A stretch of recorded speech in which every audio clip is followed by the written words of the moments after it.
There are moments in life when the ground beneath your feet simply gives way. Not slowly, not with warning, just gone. And in that silence that follows, when everything you built has crumbled and every road you knew has disappeared, a single question rises from somewhere deep inside you. What now? This is not a story about a hero who never fell. This is a story about a man who fell completely and chose, as quietly, without applause, to begin again. This story will show you that starting over is not a sign of failure. It is one of the most courageous acts a human being can perform. In a small village nestled between golden fields and ancient hills, there lived a farmer named Elias. Morning always came early for Elias, before the sun had fully committed to rising. Before the birds had chosen their first song of the day, he was already there, standing at the edge of his field with a cup of tea gone cold in his hands.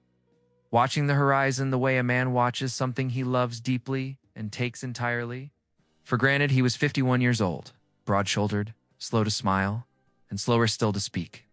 His hands were the kind that told a story without words, calloused at every joint, darkened by decades of soil, carved by seasons that had no mercy and no memory. His grandfather had worked this land, his father after him, and now Elias III. Generations of the same devotion, the same furrows, the same rhythm of planting and waiting and harvesting and beginning again. It was not just farming to Elias. It was identity. It was proof. It was the one language in which he felt entirely fluent. The village of Haran was small enough that everyone knew each other's business, and old enough that tradition carried more weight than ambition. Elias liked it that way. Change, in his quiet philosophy, was simply another word for loss. He had seen too many young men leave for cities and return, if they returned at all, with hollow eyes and borrowed confidence. The land, he believed, was the only honest thing left in the world. His wife Mara tended the home with a warmth that balanced his stillness. Their daughter Selin was 17 and already too curious for a village this size. Their son, Tariq, 13, followed Elias through the fields every Saturday like a small, devoted shadow. Elias wanted nothing more than to pass this life down to them, unbroken. He believed that was enough. That if a man worked hard and stayed rooted, the world would honor that. He believed this completely. He would not believe it much longer, for a stretch of years that felt like grace. Everything worked. The rains came when they were needed. The soil gave generously. The harvests were not just sufficient, they were abundant in the way that makes a man feel quietly chosen. So the earth itself has decided to reward faithfulness. Elias expanded the farm gradually, the way he did everything without rush, without noise. He added a second irrigation channel the year Tariq turned 8. He planted a new variety of wheat the following spring. It's one that a traveling agronomist had recommended at the district market. It was the first time in his life Elias had taken advice from a stranger, and when that wheat rose tall and golden that autumn, he felt something close to joy, though he would not have called it that. He would have called it satisfaction. Elias was not comfortable with joy. Satisfaction, he understood. The village noticed at the weekly market. Farmers twice his age would pause at his stall and nod in the particular way that older men nod when they recognize something real. The village elder mentioned his name during the harvest festival, not loudly, but in that quiet, deliberate way that carries further than shouting. His neighbors began asking his opinion on planting schedules, on soil treatment, on weather patterns he read not from any device, but from the color of the evening sky. Mara watched all of this with gentle pride and something else, a careful watchfulness. The way a woman watches a fire she loves but knows must not be left unattended. Elias began to stand differently, shoulders back, chin steady. The slowness in him, which had once been patience, began to calcify into certainty. He started to believe that his success was not circumstance, that it was character, not he had earned permanence through discipline, not that the farm's loyalty to him was simply the natural return on, it's his own loyalty to it. This is what prosperity quietly does to careful men. It does not corrupt them loudly. It simply whispers so softly they never hear it. You have arrived. You no longer need to be humble. And Elias, without knowing it, began to listen. The summer that broke Elias began. Like every other summer, hot, bright, full of the particular silence that settles over farmland when everything is growing and the world seems to be holding its breath in quiet cooperation, Elias had planted early. That year, confident in his own reading of the season, the soil was prepared, the seeds were in. The irrigation channels were clear. He did not worry. That was the first thing the drought took from him, not the crops. The warning. It arrived without announcement, the way true loss almost always does. One dry week became two, which Elias had read like a familiar book his entire life, offered nothing. No clouds gathered. No wind came carrying the smell of distant rain. Just a pale, indifferent blue stretching from horizon to horizon. Day after relentless day. By the fourth week, the wheat was showing signs of stress, the tips curling inward, the colors shifting from deep green to a tired yellowish gray. Elias walked the rows every morning and every evening, bending to touch the soil. Pressing his fingers into the earth the way a doctor presses a wound, searching for something that was no longer there. He tried everything he knew. He redirected water. From the secondary channel, he mulched heavily to preserve whatever moisture remained. Maybe borrowed a mechanical pump from a neighbor and drew from the well until the well itself grew uncertain. He worked 18-hour days under a sun that felt almost personal in its cruelty, as though it had decided, specifically and deliberately, to undo him. But drought does not negotiate. By harvest time, the fields that had once stood golden and proud were brittle and bare. The loss was nearly total. 3 seasons of savings consumed. The loan he had taken to expand the irrigation system still outstanding. The orders he had promised to suppliers in the district impossible to fulfill. The village, which had once spoken his name with quiet admiration, now spoke it differently, not with cruelty, with pity. And for a man like Elias, pity was harder to carry than contempt. He stood at the edge of his field on the last evening of harvest season, the field his grandfather had first turned, the field his father had loved, the field he had given his life to, and he felt something inside him go very, very still, not peaceful still, empty still. The kind of stillness that lives just on the other side of everything, falling apart. A broken man does not always weep. Sometimes he simply keeps moving mechanically, stubbornly, as though motion itself is proof that nothing is truly wrong. As though if he just keeps doing what he has always done, the world will eventually correct itself and return to the shape he recognizes.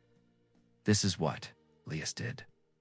The morning after the failed harvest, before Mara had risen, before the children had stirred, he was back in the field, not to assess, not to plan, but to replant into soil that was still dry, into earth that had given everything it had and been offered nothing in return. He moved through the rows with a kind of desperate rhythm, pressing seeds into the cracked ground with bare hands, as though sheer will could substitute for rain. Mara stood at the doorway and watched him. She did not call out. She had learned, in 23 years of marriage, to read the particular quality of his silences. This one was not the silence of a man thinking. It was the silence of a man refusing. She went inside and said nothing. The weeks that followed were the loneliest of their life together, not because they were apart, but because Elias was present in body and completely absent in every way that mattered. He sat at the dinner table without eating. He answered questions with single words. He stopped walking Tariq through the fields on Saturdays. He stopped asking. Selin about her studies? He moved through the house like a ghost who had forgotten what it was haunting and why. The debt letters began arriving. Elias stacked them unopened on the corner of his desk, as though not reading them could keep their contents from being real. The bank sent a representative to the village, a young man in clean shoes who spoke carefully and meant well, and whom Elias turned away from the door without a word. He applied for a second loan. Not because he had a plan, but because action. Any action felt safer than stillness. The application was declined. His neighbor, Old Furhat, came one afternoon with a pot of soup and a quiet offer to help clear the field. Elias thanked him and refused. Community elders suggested a meeting to discuss shared resources among drought-affected farmers. Elias did not attend pride. When it is wounded, does not become humility. Not at first. First, it becomes walls. Elias built his quietly and efficiently around the farm, around the house, around himself. And inside those walls, he returned again and again to a single consuming thought. This land owes me. I gave it everything. Cannot be over. But the land, as land always does, remained silent. And the silence, as silence always does, told him everything he was not yet ready to hear. She arrived on a Tuesday, which is an ordinary day for extraordinary things. Elias was at the edge of his field, not working, not planning, simply standing in the particular way of a man who no longer knows what to do with his hands when he noticed her. An old woman, small and unhurried, moving along the dirt road that bordered his property with a walking stick and a canvas. Bag worn soft with years of use, she stopped at the low stone wall that separated his land from the road.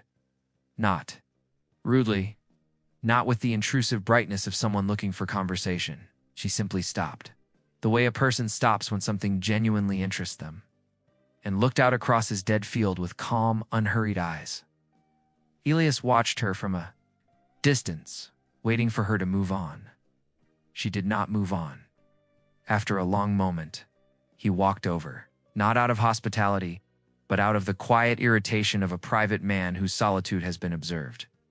"Can I help you?" he said. The words came out flatter than he intended.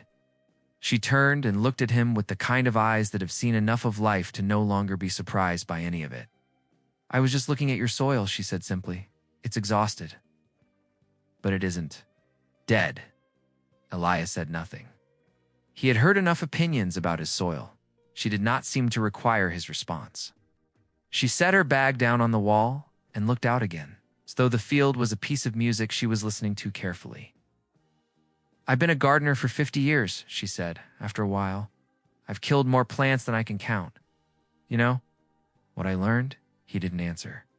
"That the ones I killed by neglect, those came back, given time, given water, given a little humility from me."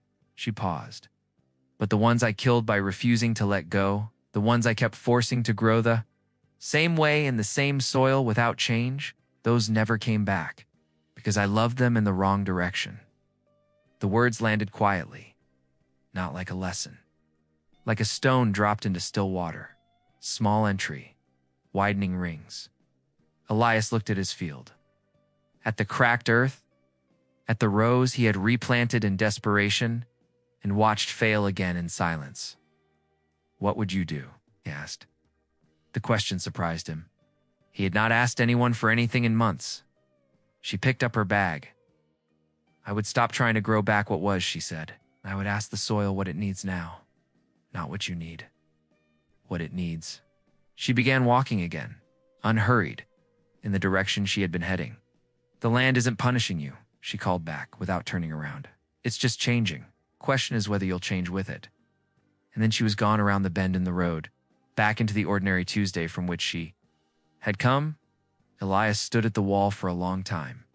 Something in him, small, fragile, and long buried, moved.